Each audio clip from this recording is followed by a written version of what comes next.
What's up, Bills Mafia? I got your stock up and your stock down following the Bills' 27-25 win over the Baltimore Ravens in the AFC Divisional round. But before we get to that, let's get to that intro. That means that we punched our ticket to go try to win a Super Bowl, and that's it. We got one game at a time, starting at 1 o'clock on Sunday. Love y'all, boys. Love you. Love you. I'll go to war with every single one of you, every game, all right? Here we go. 1, 2, 3, 1, 2, 3. Win.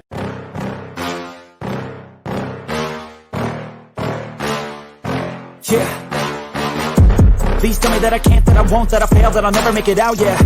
Please tell me all the bad, never good, fill my head full of every single doubt, yeah. Please say any negative thoughts, I pop off when I hear people say I cannot. I get off to the thought of proving everyone wrong, I won't stop to the top, so you better back off and get lost. I'ma stay loud, stay proud, never running out, never heading south. I'll be spreading out, call it word of mouth, can't put me down, I'll be getting loud. You can have it douse, not what I'm about, have your fucking cloud. It be raining now, I keep making sound, go another round, bitch I'm legend bound, can't stop me now.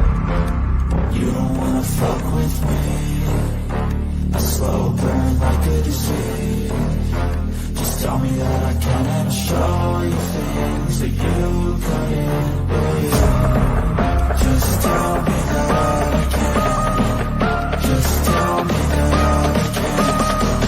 Just tell me that I can. Just tell me that I can. It's showtime. Welcome to the Mafia Sports Report. I am Tommy. Please like, subscribe, hit that notification bell because I always forget to tell you what is up, Bills Mafia. Happy Victory Monday to you. Man, doesn't it feel good? Huh? And hey, once again, I'll say it to the Ravens fans, the Ravens flock. I got one word for you. SAWFT. Soft. Because that's what you are. You are soft. Y'all talking that trash pregame on the pregame show, talking that trash on Friday Night Lights with me and Mikey. I welcomed you back. I told you that if you don't come back, I'm going to blast you on YouTube. And I did just that. If you haven't seen the video, go check it out because they said they'd be back. Win or lose, they'd be back, right? Win or loss, right? They would be back. Because I'm always here. Don't matter. We do our post game, win or loss, right? Win or lose, we're here. And I said, you know what? I'll promise you that you won't be back because it wasn't just Ravens fans. We get this from other fan bases too, and they don't show up. We've actually had some show up, but it's super rare. But for the most part, nobody shows back up. They come in, they talk that trash, and they're nowhere to be found when they lose. And I told you, I kept telling Ravens fans that kept mentioning the week 4 score, 35-10, 35. Who gives a shit what you did in week 4? Because the moment is now. The game is all about now. It's not about what you did in the regular season. And you guys, if that's what made you sleep better at night, thinking that you were going to beat the Buffalo Bills in Buffalo, and that was going to be the same result, you were sadly mistaken.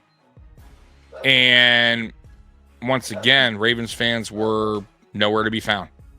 Anyways, I got your stock up, your stock down following the Bills win over the Baltimore Ravens. Let's get this thing going. All right, stock up. Let's see. Oh, once again, shout out to my silent co-host, Bills Wire. Thank you. Stock up, wide receiver Khalil Shakir. Man, he's a dog.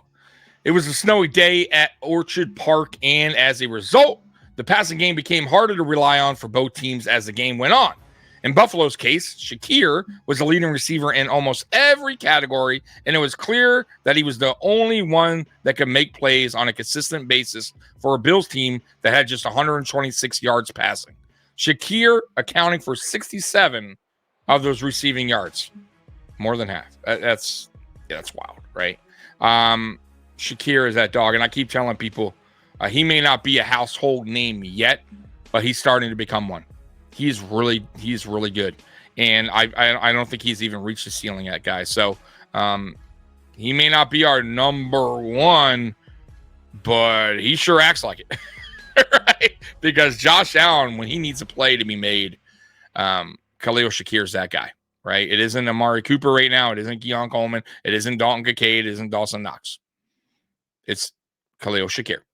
So, yeah, man, stock up for sure for Khalil Shakir. All right, next up. Stock down wide receiver Keon Coleman.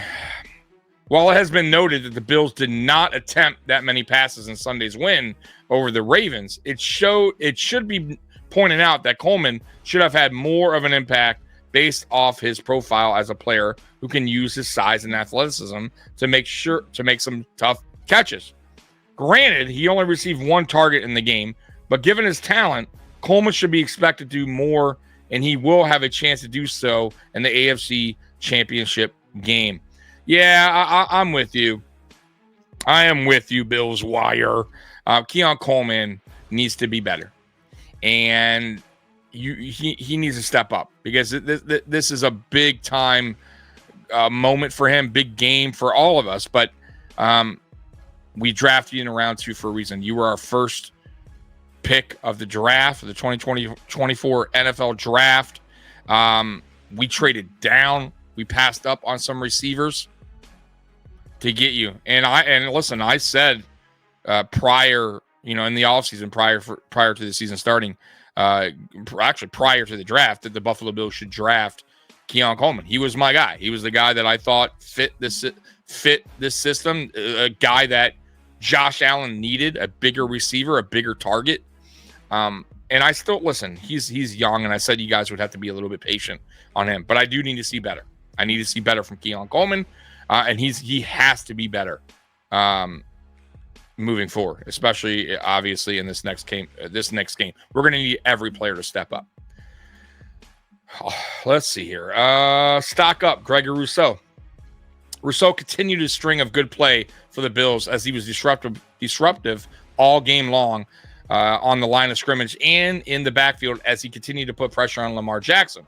For someone like Jackson, it is important for a defense to continually put pressure on him while also allowing to escape that pressure, and the Bills were able to achieve both of those goals, thanks in large part to Rousseau's play. Yeah, Rousseau, man, he's had a good year. I don't think he's had a unbelievable year, but I feel like he's taken a step every year since we drafted him. I just want to see that giant leap because I know he's going to get a contract, and listen, the pressure rate is up there. He's one of the best in the NFL in pressure rate. I just would love to see him get home more often. His run defense is solid, man. So he's a really good player. Very curious what the Bills are going to wind up paying him or offering him this coming up year. We'll see. All right, next up. Stock down, Bills secondary. While the Bills secondary has shown up at various points this season, part of the reason that the Ravens were able to make this game close was due to the inability of Buffalo's defensive backfield to make plays to disrupt what Baltimore was doing in the passing game. Three different Ravens had at least 61 yards receiving yards, and all of them had at least 12.2 yards per catch, led by tight end Isaiah Likely with his 4 catches for 73 yards, 18.3 yards per reception, and 1 touchdown. Yes, that's unacceptable. But I almost felt like the Bills were selling out a little bit, especially early on, to stop the run. And it's no excuse for them. They need to be better against, obviously, the pass. But I almost feel like we were, the way our defensive game plan was to basically control Derrick Henry and let Lamar beat you. And he almost did. He almost, or at least almost tied up the game. But that was the game plan. They stuck with it. And yeah, we'll see what happens, when they go against the Chiefs. But the Chiefs they're not nearly as good as a running team as the Baltimore Ravens. So I expect a different scheme, but I do need them to be better for sure.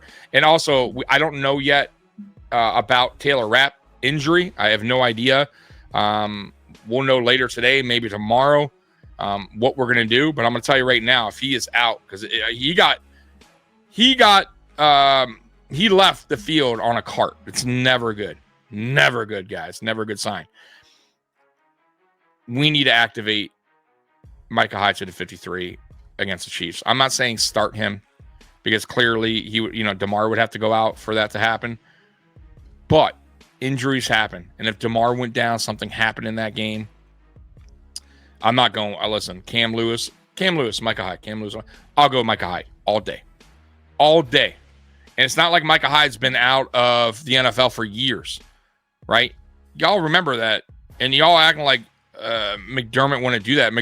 Like McDermott called up A.J. Klein last year, who missed all of football too, and he's nowhere near the player that Micah Hyde is. And Micah Hyde's been here for a little while when we sign and re-sign him in this season. So he's had enough time to get ready. AJ Klein basically had like a week to prepare. He was out vacationing on a boat. Micah Hyde's been ready. There is no excuse not to have Micah Hyde dress against the Chiefs. At least have him ready in case we need him. You have to. I think that would be a horrible mistake by Sean McDermott if he doesn't have Micah Hyde on the field or dressed against the Chiefs. All right, next up. Stock up Ray Davis. Absolutely. Davis played just 10% of the snaps for the Bills in this one, but his time on the field was vital to Buffalo keeping the pressure on the Ravens. In just 6 snaps, Davis ran for 4 times for 29 yards and 1 touchdown, all while spelling starting running back James Cook, who had a decent game himself. But Davis brought his spark to the game that allowed Buffalo to stay within striking distance. Yeah, man. I keep telling you guys, man, Ray Davis is a really good player, man. And I was so happy that we drafted him. I love his story. Guy's been through a lot. And the dude runs hard, man. Like for his size, he is a physical running back. He's not slow by any means either. He has some speed to him. He could catch out the backfield. I just love what he brings to this Buffalo Bills running back room. So I was glad that he got that touchdown. I wanted to see more of him and Ty Johnson against the Ravens. I felt like James Cook was getting bottled up, in the backfield a little bit too much, and we needed a little bit more of that power game that Ray Davis brings to Ty Johnson. And I felt like we didn't use them enough. We should have. And once again, I hope that Joe Brady looks at the film and understands that you got to get these guys more involved. They are playmakers. All right, next up. Stock up Tyler Bass. This entry is to point out how good Bass has been for the Bills, especially with consideration to how he has struggled kicking the ball in the playoffs in the past. Bass hasn't missed a field goal since December 15th, and in this one, he had 2 key field goals to give Buffalo the margin it needed to at least go to overtime against the Ravens if Mark Andrews was able to hold on to the 2-point conversion that he makes in his sleep. And that's the end of that article. So, yeah, stock up for sure. I got to give credit where credit is due for Tyler Bass. He made a big kick there. He made 2 big kicks, right? Even though that was a chip shot field goal, a lot of pressure on you at that time, and anything can happen. Anything can happen. And by the way, I've seen Tyler Bass miss like a 25-yard field goal this year. I think it was the shortest field goal miss all season. So, yeah, in a big-time moment like that, sure, he could have folded and under the pressure and missed the field goal. He also made a 51-yard field goal. Not easy in that weather in Buffalo. You guys know how it is. And he made it with no problem. So 3 for 3 on the extra points, 2 for 2 on the field goals with a long of 51. Stock up. And I know I've been giving that dude a lot of crap this season, and it was deserved. But I feel like he has turned it around, and we're going to need him to continue that strong play against the Chiefs. So because we're going to probably have to rely on him at some point. So stock up for sure, Tyler Bass. Also, stock up. Let's see who else is not on this list. Stock up, stock down. Stock down, Amari Cooper. I mean, honestly, guys, like, what is going on here? Like, I understand that we spread the ball around. I get that. Like, everybody eats mentality. I understand that. But Amari Cooper is Amari Cooper, right? And that dude has proven that he could be a really dynamic type of receiver. And it just, I don't know I don't know what's going on, but he just seems, him and Josh just aren't on the same page. And maybe Josh just doesn't have that connection down with him yet, because I believe he only got one target in this game. So it's really not all on him either if he's only getting one target. So yeah, one target, 0 yards. He has to do better. And I don't know if that's like I said, I don't know if that's a him and Josh thing where they're just not on the same page, or maybe he's just not getting open.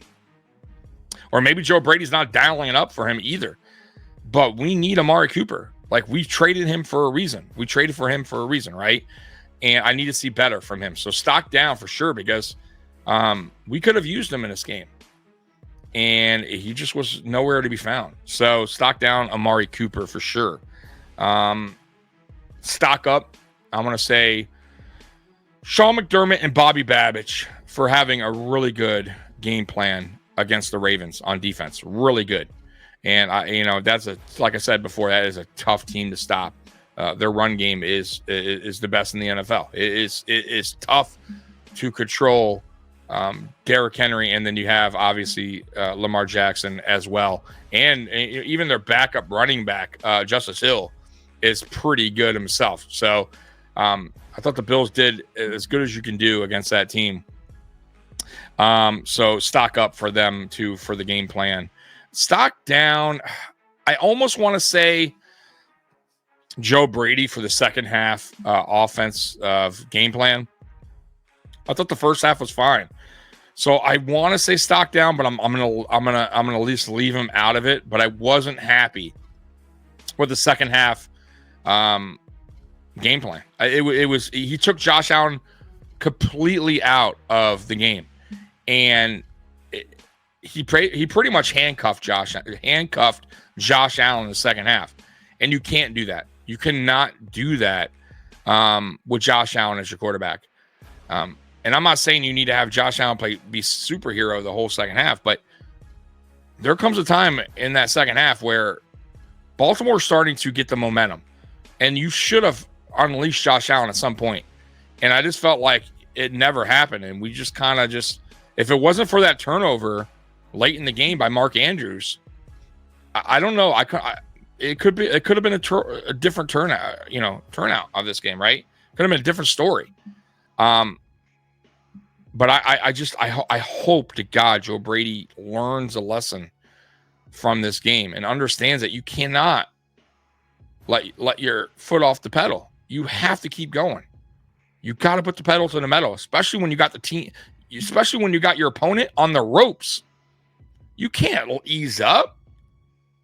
You got to go for the knockout, man. And I felt like he eased up, played it safe in the second half.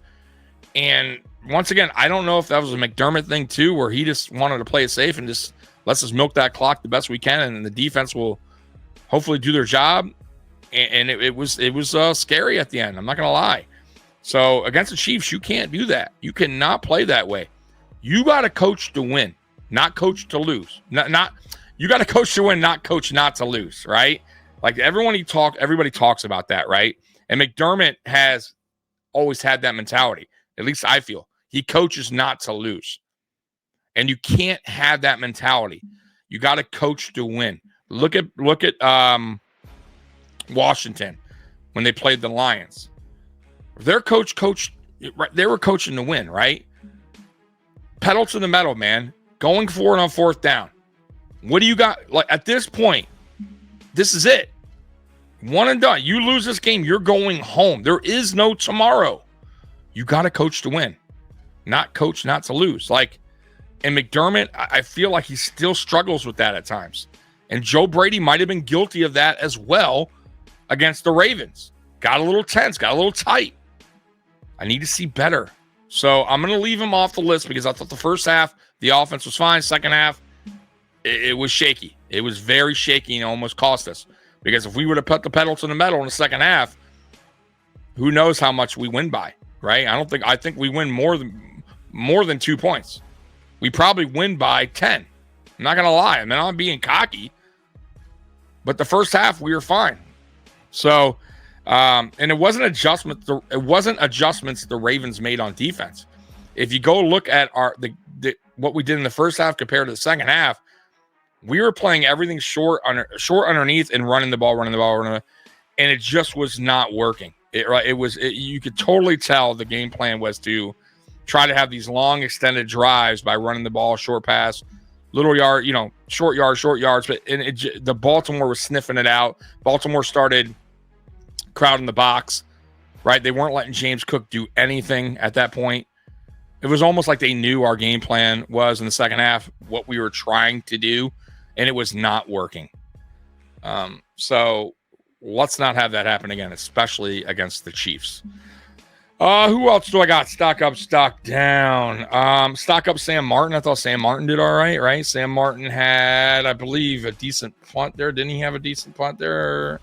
Let's see here. Yeah, he had 3 for 150 with the 54 long punt. He had 1 in the 20. So good job by Sam Martin. So I'll put stock up Sam Martin. He's actually had a pretty good year. I'm not gonna lie. I was worried about Sam Martin to start the season. I wasn't a fan of Sam Martin, but he's had a decent year. So I'll go stock up Sam Martin as well. So guys, if you have anybody stock up, stock down, put them in the comments section. And I will reply back to you. So, guys, we go live tonight. Me and Mikey. Bills Monday nightcap. You don't want to miss that. Mikey has his good, bad, and ugly. Bills Mafia, I love you. And as always, go Bills. I'm out of here. Peace.